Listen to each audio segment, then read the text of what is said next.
Hello everyone, in this video I will show you how to create partition in Windows 10 or 11 or create new drive. Basically it's pretty easy, just follow the steps I do to not make any mistakes. Let's first go into my computer and see that there are two disks, C and D. Disk C has one type of memory, disk D has another type. Let's say you want to create a third F disk with 20 GB of available memory. To do this, right click on this computer and select Manage. Then we find Disk Management and see our disks.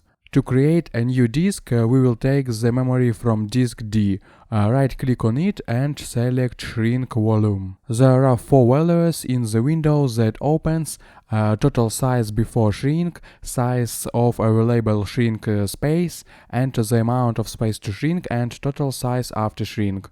All values are specified in megabytes, so we enter 20,000 megabytes in the third line, which corresponds to 20 gigabytes.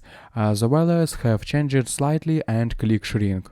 There will be available memory of 20 gigabytes near our disk. Right click and select New Simple Volume. Click Next. Then we can choose how much memory to use for the new disk. We take all 20 gigabytes and click Next and select a letter for our disk. Select the letter F, but you can choose any one that you like. Then leave the standard settings, check everything and finish. To change its name, right click and select Rename. We write any name you want and confirm it as an administrator. That's how simple it is. I hope guys this tutorial made your life a little bit easy and you like this video. Subscribe to my channel and write your comment. Goodbye. Have a nice day.